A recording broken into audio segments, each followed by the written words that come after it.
마태복음 24장 강의 16번째 시간입니다. 말씀은 19절입니다. 그날에 아이벤 자들과 젖먹이는 자들에게 하가 있으리로다. 자, 마태복음 24장 3절에서 제자들은 예수님께 주의 임하신가 세상 끝날에 대한 질문을 했고 그 질문에 대한 답으로 계속해서 이어가고 있습니다. 여기서는 세상 사람 모두에게 하가 임한다고 말하지는 않았기 때문에 두 가지 분류의 사람들로 나누어서 보도록 하겠습니다. 우선 아이벤 자들은 어떤 사람들인지, 젖먹이는 사람들은 어떤 사람들인지, 이 사람들이 어떤 사람들이기에 하가 있다고 말을 하는 것인지, 자, 그 날에는 라고 했습니다. 우선 아이를 뵌 사람들이란 하나님의 말씀을 듣고 진리의 맛을 본 사람들이지만 아직 출산은 하지 못한 상태에 있습니다. 영적으로 준비되지 못한 자들에 대한 경고라고 볼 수 있는데 19절이 환난의 때에 미완성된 신앙이 무거운 짐이 될 것이다 라는 이야기입니다. 자, 그렇다면 이 19절은 단순히 임산부와 수유부의 고생을 말하려고 하는 것이 아닙니다. 정말로 실질적으로 아이를 베고 있는 사람을 말하는 게 아니겠죠. 그렇다면 성숙한 믿음이란 무엇인가? 내적인 성숙을 말하는 것이고 열매를 맺고 어린 신앙에서 벗어난 사람들, 그리고 말씀으로 성장하고 성숙된 사람들이라고 할 수가 있습니다. 앞에서 16절과 18절까지 도망가라, 떠나라, 뒤돌아보지 마라, 자, 어떻게 행동해야 하는가를 말했다면 19절에서는 어떤 상태가 되어야 하는가를 강조하고 있는 것인데 그날에 환난을 감당하기 어려운 신앙적인 상태에 대한 말씀을 하고 있습니다. 그날에 하가 있으리로다 할 때 이 하는 예언자적 탄식을 나타내는 단어 오이가 사용이 되었습니다. 이 의미를 보면 비탄, 통탄, 슬픔, 하, 재앙 등의 의미를 가지고 있는데 지금 여기는 하가 있으리로다로 번역이 되어 있고요. 자, 하나님의 심판 때에 인간의 힘으로는 피할 수 없는 고통을 표현하고 있다고 볼 수가 있고 또 다음 단어가 라로트입니다. 뜻은 임신한 여자에게로 해석을 할 수가 있습니다. 이 어근은 하레인데 임신한 또는 아이벤이라는 단어입니다. 여기에 이제 그 알파벳 라멧이 붙어 있습니다. 그래서 전치사 라멧이 이 단어에 붙어서 임신한 여자에게 무엇무엇에게 무엇무엇을 위해서 라고 볼 수가 있습니다. 자, 임신 아이를 뵌 사람은 지금 태중에 임신을 하고 있는 거죠. 이것은 생명의 씨앗을 품고 있는 상태를 말합니다. 성경에서 생명의 씨앗은 바로 이 말씀이죠. 자, 임신한 여자 라로트는 믿음의 씨앗이나 말씀을 품은 자를 뜻하지만 아직 열매를 맺지 못한 상태입니다. 환난의 날에는 이 무겁고 도망하기 힘든 상태를 상징하고 있습니다. 그래서 세상에 대한 이 상태를 세상에 대한 애착 또는 하나님의 말씀에 대한 불신 상태라고 볼 수가 있고, 이것은 미완성된 믿음은 결과적으로 망설임과 뒤돌아봄의 결과를 가져올 수밖에 없습니다. 에베소서 4장 22절에 보면 유혹의 욕심을 따라 썩어져가는 구습을 벗어버리고 라고 되어 있습니다. 결과적으로 새 사람으로 진리의 거룩함으로 열매 맺지 못한 옷은 구원의 기회를 놓치게 됩니다. 아이를 뵌 자라는 이 단어를 히브리어가 가지고 있는 그 그림 언어의 그 의미로 한번 풀어 보겠습니다. 자, 씨를 품고 있다는 개념이에요. 이 하레가 세 알파벳으로 되어 있죠. 해와 레시와 해로 되어 있는데 이 해라는 알파벳은 생명, 숨결, 영혼, 창조 등의 의미를 가지고 있습니다. 레시는 머리, 그리고 잉태라는 의미를 가지고 있어요. 그래서 생명의 시작이 드러남이라는 그림 언어입니다. 자, 하나님의 말씀이 우리 안에서 싹을 내리고 우리 안에 자리를 잡으면 우리에게 영적인 생명이 시작되는 거와 마찬가지입니다. 그래서 알파벳을 의미하는 것은 내 생각을 잉태하는 것이 아니고 창조주의 뜻을 잉태하는 것을 말합니다. 그래서 우리의 머리는 그리스도의 사상을 잉태해서 삶 속에서 해산해야 할 총 집합체적 사명자들이라고 할 수가 있습니다. 말씀의 씨앗이 뿌려진 상태를 의미하고요. 영적으로는 말씀을 받았지만 아직 성숙하지 못한 신앙 상태일 수 있습니다.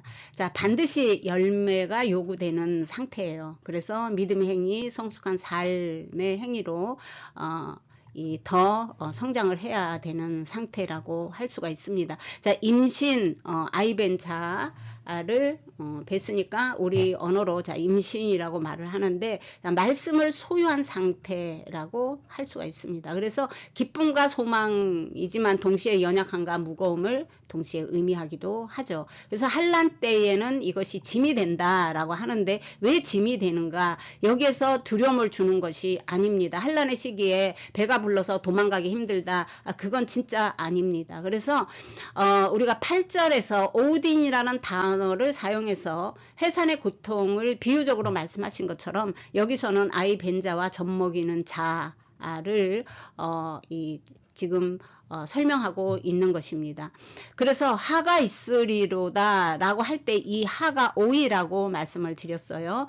비탄, 통탄, 슬픔, 하, 재앙 등의 의미를 가진 이 단어를 가장 앞에 사용을 한 단어다 라고 했는데, 이 창조주의 이 마음이 담겨 있습니다. 그래서 하나님의 성품을 담고 있는 제자라면, 그 말씀을 잉태한 제자라면 어린 양육자를 버리고 절대로 떠나기 힘들 것이라는 말입니다. 핍박할 때, 그 환난의 때에 그런 의미예요. 그래서 이 하가 있으리로다 라고 하지만 양육자에 대한 사명을 말하고 있는 것이고, 또 생명과 창조의 신비, 그리고 마치 어머니가 자신의 생명을 포기하면서도 내 생명인, 새 생명인, 그 잉태한 생명인 자식을 본능적으로 보호하려는 의미가 새겨져 있습니다. 영적인 잉태, 영적으로 잉태된 상태, 영적으로 양육하는 영적인 자녀를 버릴 수 없다라는 말씀이에요. 그래서 아버지의 마음이고, 또 아버지의 마음을 누구보다 잘 알고 있었던 예수 그리스도께서 그래서 그렇게 십자가에 돌아가셨고, 또 예수님의 가르침을 잘 받은 12 제자들이 다 순교했습니다. 우리 보고 다 순교하라는 의미는 아닙니다. 어떠해야 되는지를 말하고 있는 거예요. 그래서 이 19절은 우리가 제자들이라면 이 하를 피할 것인가, 아니면 순교할 각오를 할 것인가 라는 질문을 하고 있습니다. 주제가 사실 어렵습니다. 이번에는 젖 먹이는 사람들이라는 단어, 베나메니코트, 이 젖을 먹인다는 것은 젖을 먹이는 여자는 성경에서 주로 교회를 의미하기도 합니다. 양육을 하는 것이니까. 어근은 야나크입니다. 젖먹이다, 양육하다, 유모 등등의 의미를 가지고 있는데, 뜻이 젖먹이는 자는 수유 중인 여자들이죠. 우리 나라 말로 하면. 자, 영적 의미는 갓 태어난 영혼, 신앙적으로 어린 자를 돌보는 자 라고 할 수가 있습니다. 자, 환난 때에 어린 신앙을 보호하기 어려운 상황을 나타냅니다. 자기 자신도 영적으로 미성숙한 상태일 수도 있어요. 이건 어쩔 수가 없습니다. 교회라는 시스템 안에서 자, 유치부부터 보조교사로 일하시는 분들도 많이 계시고, 그 외에 또 전도사님들 아직 학업 중에 계시기 때문에 완성된 상태라고는 보기가 어렵죠. 그래서 이거는 피해갈 수 없는 일이에요. 그래서 혼란스러운 이 환난 때에 우리가 영적 지도자를 잘 만나는 것도 매우 중요하지만, 또 그렇지 못한 상황에 놓일 때에도 분명히 있다는 것을 어찌할 수가 없습니다. 자, 영적 어린아이를 돌보아야 하는 이 상태에 도망치고 피해야 할 때에도 영적인 분별력이 부족해서 과거와 현재의 짐 때문에 자유롭지 못한 상태에 놓일 수도 있다는 것입니다. 자, 결국 이 말씀은 준비되지 않은 신앙은 마침내 마지막 때에 고통으로 드러난다. 또 영적으로 미성숙한 상태에 머무르면 환난을 감당하기가 어렵다. 그리고 마지막 날에는 믿음이 성숙하고 독립적으로 서 있는 사람이 자신도 살고 영적인 어린 영혼도 살릴 수 있다 라고 요약을 해 볼 수가 있겠습니다. 젖먹이는 사람들 교회라고도 말씀을 드렸습니다. 이 야나크의 뜻은 젖먹이다, 양육하다, 유모 등의 뜻을 가지고 있고 고대 히브리어 야나크는 연약하게 의존하는 상태를 묘사하고 있습니다. 이 단어의 알파벳은 요드, 눈, 그리고 코프로 되어 있는데 이 요드는 손 능력, 하나님의 손과 하나님의 그 능력의 손, 하나님의 사역, 능력의 사역을 말합니다. 하나님의 사역은 모두 다 우리를 향해 있죠. 그리고 눈은 씨, 자손, 생명 이런 의미를 가지고 있고 코프는 원, 디, 시간 이런 의미를 가지고 있습니다. 그래서 생명이 이 손에 의해서 보살핌을 받는 상태, 즉 완전히 의존적인 존재를 의미하고 이 눈은 물고기가 물에서만 살듯이 하나님의 이 사역자들은 하나님의 백성들은 말씀 안에서 생명을 유지하고 자유롭게 헤엄칠 수가 있다라는 의미를 가지고 있습니다. 또 이 코프는 내면의 정신세계가 그리스도 예수를 향해서 소망하는 신앙, 그 믿음의 신앙 상태를 말합니다. 짧게 요약을 했습니다. 이 코프가 가지고 있는 연약하게 의존하는 상태는 여전히 인간으로서의 연약하지만 하나님의 손의 능력을 의지하고 사명을 감당하는 사람들을 말합니다. 예수님도 어린아이를 비유로 들어서 이런 어린아이와 같은 그 상태가 돼야 천국에 갈 수 있다라고 말씀을 했습니다. 완전한 의존도를 말씀하신 것이고요. 자, 예수님의 자신 스스로가 양의 문이라고 했습니다. 여기서 특별히 양육자들은 양을 지키기 위해 목숨을 걸어야 한다는 메시지라고 볼 수가 있습니다. 그래서 제자들이 오늘날 아이를 뵌 자와 젖먹이는 자들 이라고 표현을 한 것이고 다른 생명을 돌보아야 하기 때문에 환난의 때에는 스스로 도망가기 힘들다. 왜냐하면 예수님을 닮은 마음이기 때문에.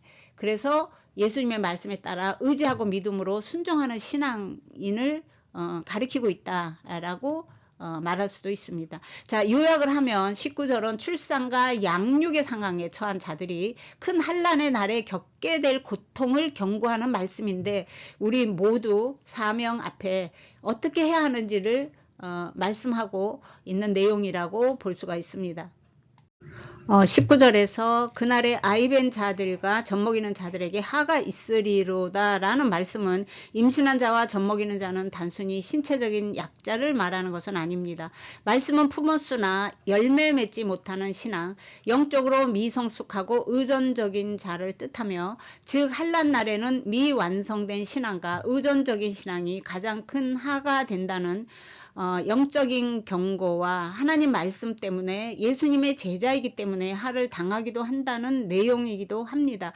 히브리서 5장 14절에는 그러나 단단한 음식은 성숙한 자들을 위한 것입니다. 이들은 훈련으로 단련된 감각을 사용하여 선과 악을 모두 분별하는 사람들입니다 라고 되어 있습니다. 우리 모두 성숙한 신앙인이 되기를 주님의 이름으로 축복합니다. 오늘은 여기까지입니다. 시청해 주셔서 감사합니다.